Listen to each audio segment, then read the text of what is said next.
All right, we got Kegan Windle. Give a good round of snaps for Kegan Windle.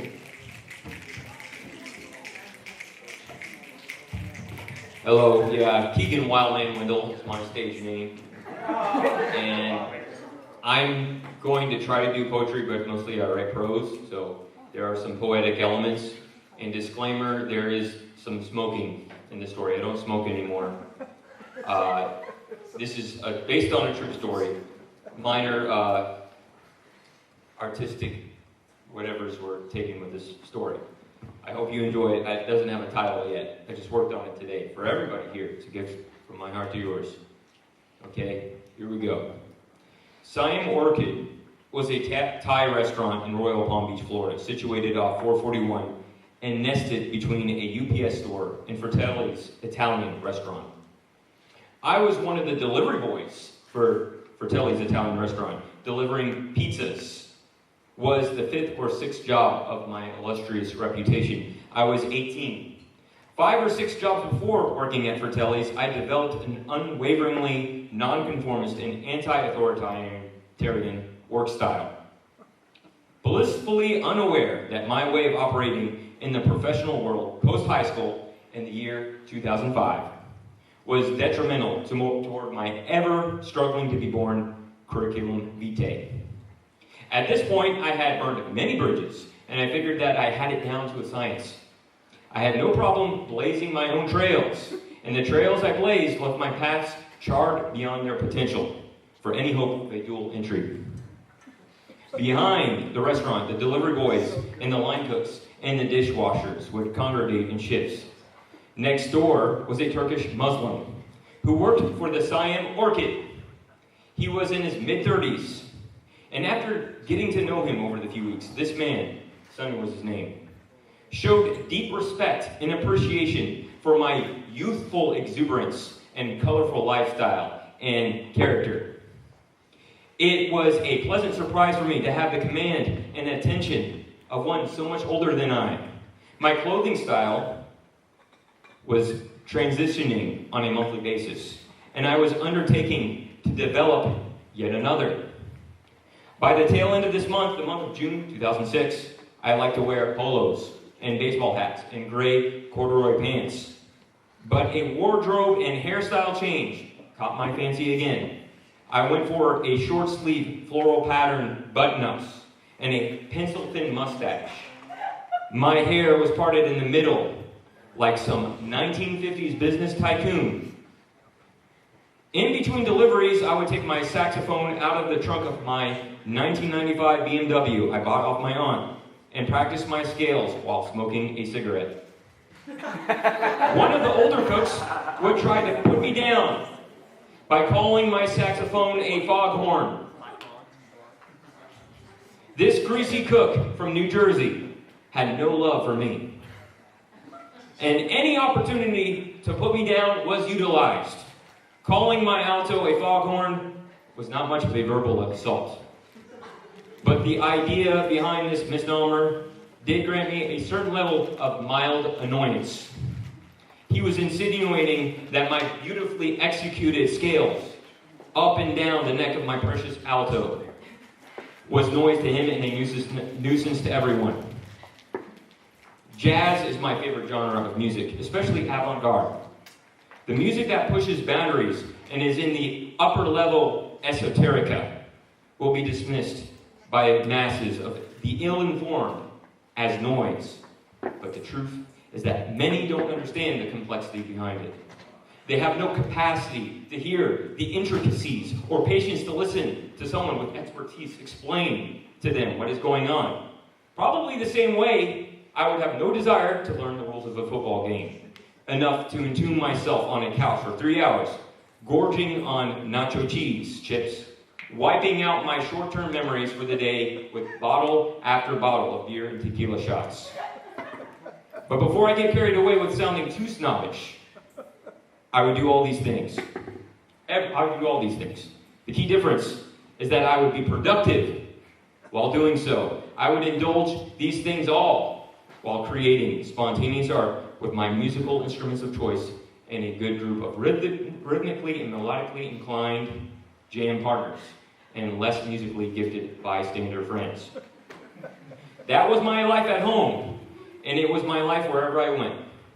That's why I kept my saxophone in the trunk of my red convertible Beamer.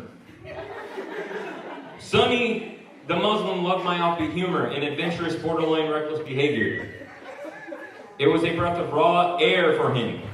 If I had been a Christian then, the month of June 2006, it wouldn't have taken me any time at all to get him converted from Allah to Yahuwah by the grace of the Holy Spirit. But I was a bad apple. I ended up getting fired from Fratelli's. I wrecked a few mailboxes too many, and they decided that their return on investment with me wasn't looking too hopeful. When Sonny heard that I was getting fired, he ran over to me as I was about to peel out in my fire engine red Beamer, blaring John Coltrane's Giant Steps, sped up by 50%.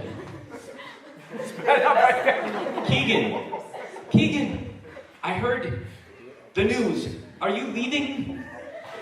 Yes, brother Sonny, it's time that I must go.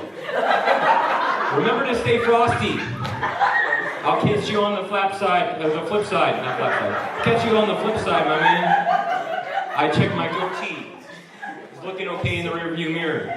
Flashed a pearly yellowed smile at him with a wink and turned on the ignition. Wait! Don't leave. I looked at him. Cigarette hanging out of the left side of my mouth while adjusting my beret, half cocking it to the right. Then I took the car off reverse and positioned it to neutral. I looked up at Sonny with an arched eyebrow. You can have my job. I can go get another one. The heck you mean, Sonny? You're going to give me your dishwashing job over there at the Siam Orchid? Yes, I give you my job. You can work here. They will love you. They will treat you as a king. Sonny, what are you going to do? Who will you work for? How are you going to save up enough money to buy your dream home in Pago Pago? Don't worry about me. I can get a job somewhere. He smiled sadly with such inexplicable loyalty. And I knew it was then that this would be the last time I would ever see him again. You're a good man, Sonny. I reached in my back seat and I handed him my last banana and took a cigarette out of my mouth, the last half of my cigarette, and gave it to him. I pressed down the gas, the Beamer eased back, and I peeled out of the back lot and zipped down the highway back to my home. The next day, I woke up early and put on my Sunday best. A vintage dashiki with a sunburst finish imported from Finland. I had my nylon pants around my waist and a fedora atop my head. I pounced into my red-hot Beamer and headed toward the sun rising in the east. I went 25 miles per hour in the empty parking lot, ushered my sport car riding carcass into the first available parking spot, leaping out of the top of the convertible like Mario, and scat singing a melody I heard from my dream 30 minutes ago. I entered into the Siam Orchid and walked up to a small Asian lady on the phone behind a computer near the cash register. She was tucked away in the back corner of the restaurant near an abandoned sushi bar. Over the top of her shoulder, 10 feet to the left, a Buddha statue peered down at us from his little red and golden stage. The incense had just been lit, and the smoke was rising from beside his tea kettle, the steam from the tea and the smoke from the incense intermingling.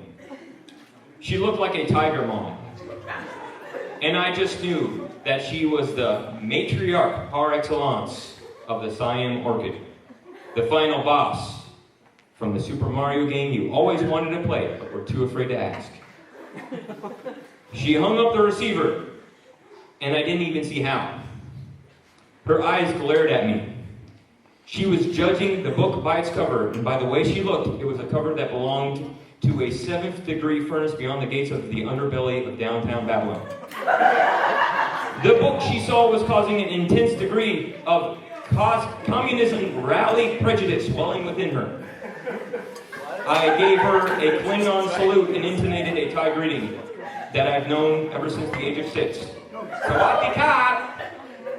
Her face revealed a momentary chink in her facial armor, but the tough Mon facade was reinforced with an overcompensating vigor. Sawadee ka! I'm here for the dishwasher job. She looked at me a half beat longer, swiveled on her feet, and swung open the door of the kitchen. You work, you clean dish. I unbuckled my bolo tie from off my neck and gave it a toss upward where it landed elegantly onto a hook on the wall near a shelf that held surplus napkins and other cooking utensils and ornate glasses. The dishes were stacked from sink to nearly ceiling high, and I tackled the job with a bulldog intensity. Pretty soon the waiters and waitresses came around and the kitchen came to life as if I were in the heart of some hidden secret Asian market in far-off Bangkok, Ohio. There was a man from Japan, an elderly Chinese couple manning the kitchen, and the rest of the staff from off Thailand. I was the only native-born Floridian Caucasian under the employ of Siam Orchid, and I was off to a promising start. By lunchtime, 2:30 p.m., I was pretty much a native of Siam Orchid.